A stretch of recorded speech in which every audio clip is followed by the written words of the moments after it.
Shalom saudara, apakah itu iman? Itu mungkin satu pertanyaan yang sering kita ajukan. Kita mungkin menjawab iman itu ya percaya, yakin bahwa Tuhan itu ada, percaya atau yakin bahwa Tuhan itu hidup. Itu mungkin jawaban tentang iman yang sering kita definisikan. Kita lihat juga di dalam Alkitab, di Ibrani 11 ayat 1. Di situ dituliskan definisi tentang iman. Iman adalah dasar dari segala sesuatu yang kita harapkan dan bukti dari segala sesuatu yang tidak kita lihat. Dasar dari segala sesuatu yang kita harapkan. Berarti iman menjadi satu keyakinan atau satu pondasi yang kokoh terhadap sesuatu yang kita harapkan. Yang kita harapkan itu adalah janji-janji Allah. Walaupun janji tersebut belum terwujud. Contoh misalkan janji keselamatan. Kita diberikan janji oleh Tuhan. Setiap orang yang percaya itu akan selamat. Ataupun hidup yang kekal. Itu mungkin belum terwujud dalam keadaan kita seperti sekarang. Kita yang masih hidup. Itu merupakan satu janji di kemudian hari. Tapi kita tetap memiliki iman atau keyakinan bahwa satu waktu janji-janji tersebut akan digenapi oleh Allah. Kedua adalah bukti dari segala sesuatu yang tidak kita lihat. Iman itu adalah kemampuan untuk mempercayai hal-hal yang tidak kasat mata. Seperti keberadaan Allah maupun karyanya. Itu mungkin satu bagian dari iman atau dasar utama. Kalau kita sendiri tidak bisa mempercayai keberadaan Allah,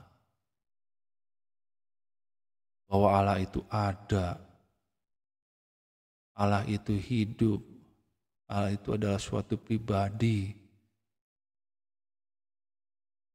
bagaimana kita bisa mengatakan bahwa kita percaya atau kita beriman? Jadi kalau kita percaya atau beriman, berarti kita sendiri meyakini, mempercayai bahwa Allah itu ada. Walaupun indera kita mengatakan itu sesuatu yang tidak ada atau tidak kasat. Mata kita bisa berkata, ya, di mana Allah?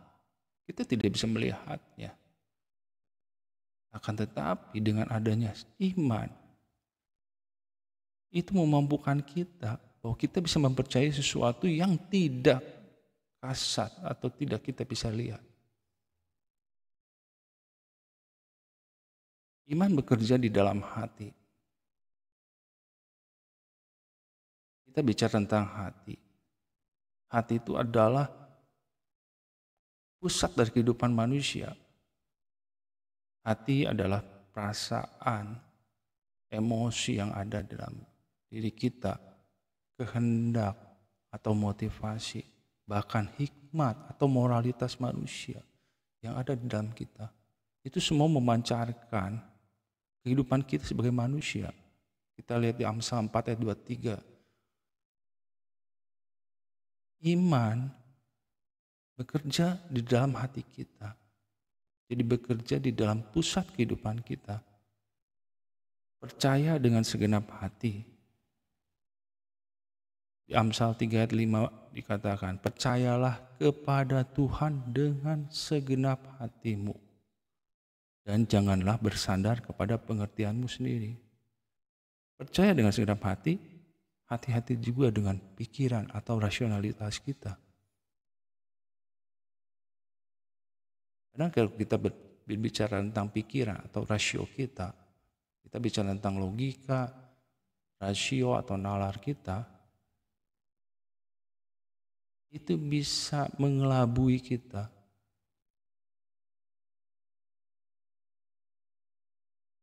Kita kadang bisa berpikir, kadang bisa mempertanyakan apakah Tuhan itu ada.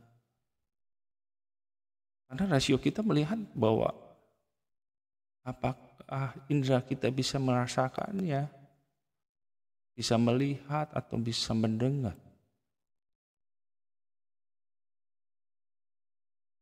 Makanya berhati-hatilah dengan pikiran kita. Tapi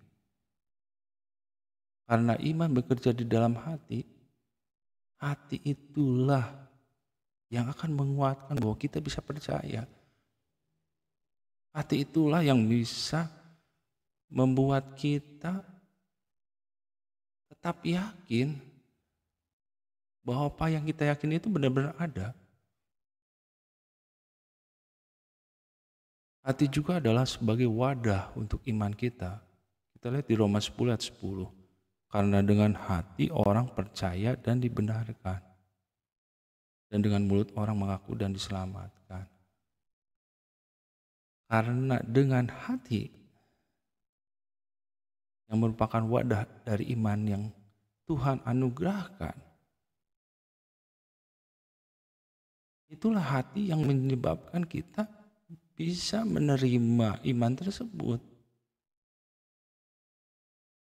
Dengan hati itulah pula kita bisa memiliki satu keyakinan akan janji-janji Allah maupun keberadaan Allah itu sendiri. Iman adalah suatu anugerah. Itu suatu pemahaman yang penting tentang iman. Iman itu adalah pembelian Allah. Kita lihat di Efesus 2 ayat 8 sampai 9. Sebab karena kasih karunia kamu diselamatkan oleh iman. Itu bukan hasil usahamu, tetapi pemberian Allah. Itu bukan hasil pekerjaanmu. Jangan ada orang yang membanggakan diri. Di Efesus ini kita lihat tentang keselamatan. Salah satu syarat keselamatan adalah kita memiliki iman. Sedangkan iman itu bukan hasil usaha kita, tapi itu merupakan pemberian dari Allah. Kenapa kita bisa berpikir seperti itu? Hal yang pertama adalah karena ketidakberdayaan manusia oleh karena dosa. Kita lihat di Roma 3 ayat 10. Seperti ada tertulis, tidak ada yang benar, seorang pun tidak. Tidak ada seorang pun yang berakal budi, tidak ada seorang pun yang mencari Allah. Karena dosa itulah maka kita sebagai manusia tidak bisa tidak berdaya, apalagi untuk mencari Allah. Bagaimana kita bisa mencari Allah atau kita bisa mempercayai Allah gitu? Karena memang ada penghalang dari dosa kita. Akan tetapi Tuhan tidak tinggal diam.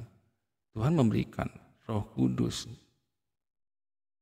yang tinggal di dalam hati kita. Itu adalah suatu karya yang memampukan kita untuk bisa menerima apa itu iman. 1 Korintus 12 ayat 3. Karena itu aku mau meyakinkan kamu bahwa tidak ada seorang pun yang berkata-kata oleh Roh Allah dapat berkata, terkutuklah Yesus. Dan tidak ada seorang pun yang dapat mengaku Yesus adalah Tuhan selain oleh Roh Kudus. Kita lihat di sini terlihat dengan jelas peran dari Roh Kudus. Karya dari Roh Kudus menyebabkan kita bisa mengaku bahwa Yesus adalah Tuhan. Kita bisa mengaku pribadi Allah itu ada dalam hati kita. Karena karya Roh Kudus. Sedangkan Roh Kudus itu adalah suatu anugerah dari Allah. Pemberian dari Allah yang terbaik buat kita. Kisah 2 ayat 38. jawab Petrus, bertobatlah dan hendaklah kamu masing-masing memberi dirimu dibaptis dalam nama Yesus Kristus untuk pengampunan dosamu. Maka kamu akan menerima karunia Roh Kudus. Roh Kudus sebagai karunia atau pemberian dari Allah. Roh Kudus yang memampukan kita untuk mengaku bahwa Yesus Tuhan, mengaku bahwa Allah itu ada dan hidup. Roh Kudus itu pula lah yang menyebabkan iman itu diberikan di dalam hati kita sebagai satu anugerah, sebagai satu pemberian yang Tuhan berikan buat kita orang-orang percaya. Satu contoh dalam Alkitab, satu tokoh yang sering kita dengar, Bapak Abraham. Bapak Abraham itu adalah bapak orang beriman. Mungkin timbul pertanyaan, kenapa Bapak Abraham disebut bapak orang beriman? Ada dua hal yang penting yang bisa kita ambil sebagai pelajaran buat kita tentang iman. Hal pertama, Abraham itu percaya pada janji Allah walaupun kenyataan tampak mustahil. Roma 4 ayat 18, sebab sekalipun tidak ada dasar untuk berharap, namun Abraham berharap juga dan percaya bahwa ia akan menjadi bapa banyak bangsa menurut yang telah difirmankan. Demikianlah banyaknya nanti keturunanmu. Abraham mendapatkan janji Allah, dia akan mendapatkan keturunan. Sedangkan dia udah berusia tua. Sarah istrinya pun di usia sudah tua yang tidak memungkinkan bahwa dia akan mendapatkan seorang anak. Jadi dia tidak ada dasar untuk berharap. Boro-boro untuk berharap itu hal yang mustahil mungkin. Kenyataan itu mustahil. Tapi yang menariknya Abraham tetap percaya, itu yang menarik menurut saya. Itu suatu kelebihan dari seorang yang bernama Abraham. Dia tetap percaya, dia tetap punya iman. Tuhan akan mengabulkan atau memberikan janjinya kepada dia. Walaupun kenyataan mustahil adanya. Itu hal yang pertama. Terus hal yang kedua adalah Abraham taat karena percaya. Ibrani 11 ayat 8. Karena iman Abraham taat ketika ia dipanggil untuk berangkat ke negeri yang akan diterimanya menjadi milik pusakanya. Lalu ia berangkat dengan tidak mengetahui tempat yang ia tujui. Benar ya? Tuhan memberikan satu perintah, pergilah ke tanah yang akan aku tuju. Tapi dia sendiri tidak tahu tujuannya apa atau kemana dia harus pergi. Tapi Abraham tetap percaya. Bahkan dia mentaati perintah yang mungkin kita katakan tidak jelas. Tapi dia tetap taat. Itu yang menarik dari pribadi Abraham. Dia tetap percaya dan dia tetap taat untuk melaksanakan perintah tersebut. Satu hal lagi di Ibrani 11 ayat 17. Karena iman maka Abraham tatkala ia dicobai mempersembahkan Ishak. Ia yang telah menerima janji itu rela mempersembahkan anaknya yang tunggal.